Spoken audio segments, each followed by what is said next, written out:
So first we will start the example application. So before going to the default class, I want to show I made some modification to the book class. Um,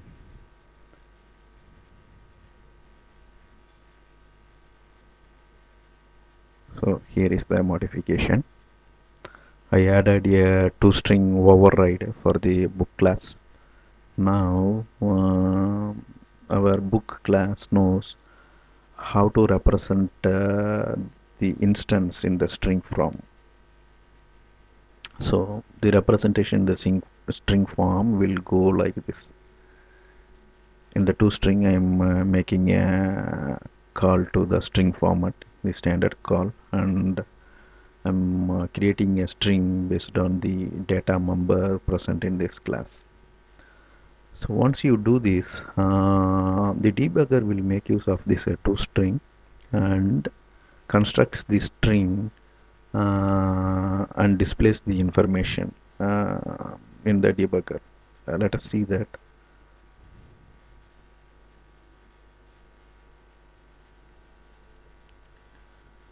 So I'm clicking the default class button. So the execution halted at the debugger break. Let us step over and we will create the instance of book object and store that in BK. Okay, now BK is created. Let's go and examine this BK. If you see here, if I hover my mouse, now it displays the toString stuff. That means BK. Instead of displaying the namespace and class name, it displays the toString content here. The same behavior happens in the auto window also. C++ for starters, that's the book name, and in the parentheses, I mean the square bracket, you are seeing the book ID, then you are seeing written by the author name here, Rob Cotti. So if I expand this, I can able to see all three members. Through these members, this toString is constructed. It's not mandatory that you have to make use of all the member. toString is your own implementation. You can design how you want to represent this represent the object in the form of string. Okay, let's go to the debugger attribute. So you saw a default behavior when the class doesn't have a toString method, it displays the class name in the value.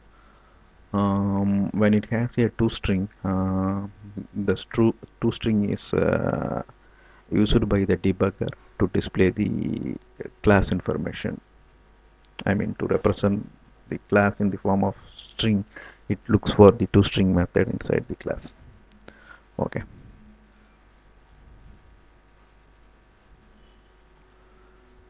So next I created a book 1 instance.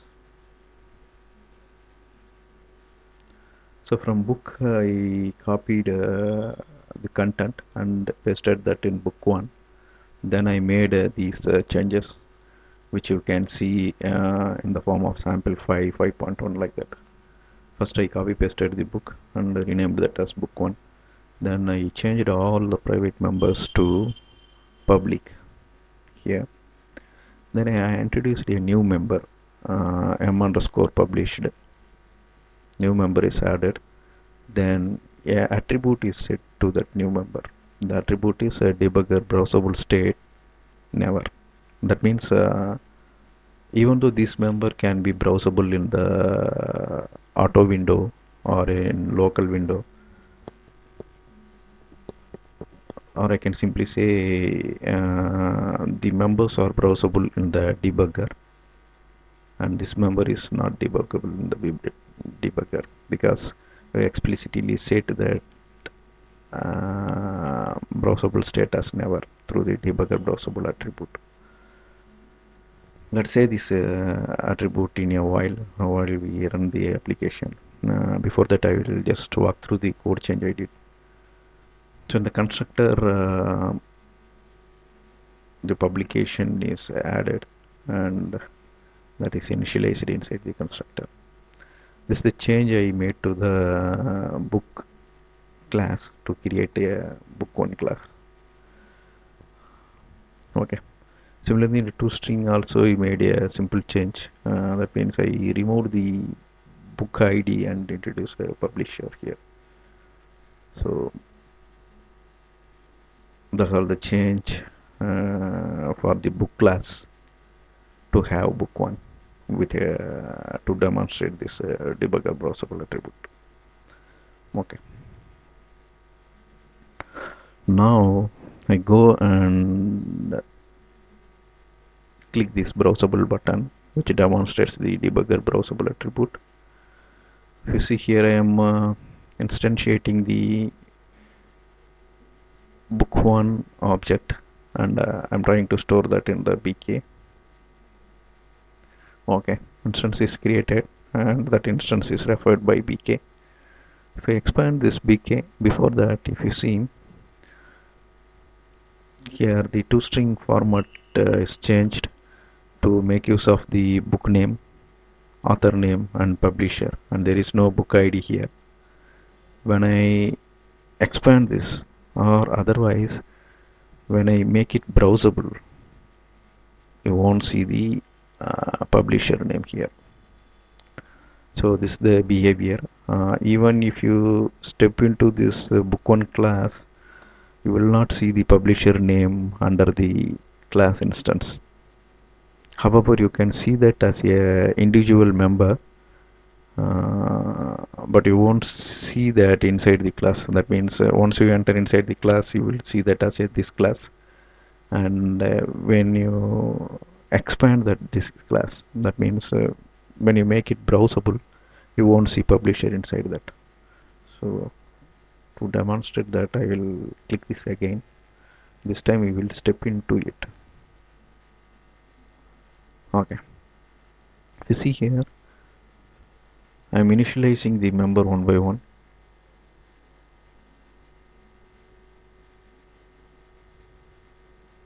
Okay, all 4 members are initialized, and if you see m underscore publisher, you can able to see, but by browsing the object, that means by expanding it, you won't see it.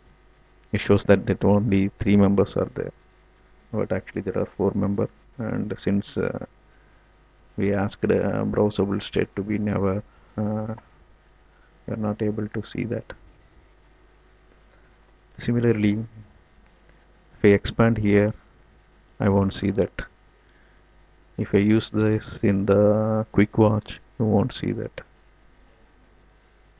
That means debugger browsable is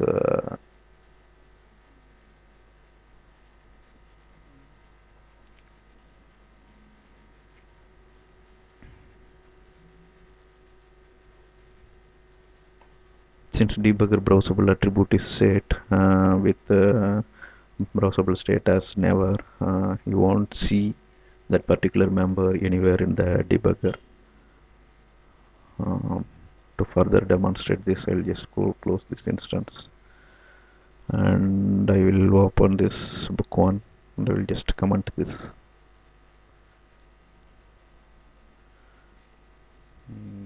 I will build this solution. Okay, rebuild all is succeeded, and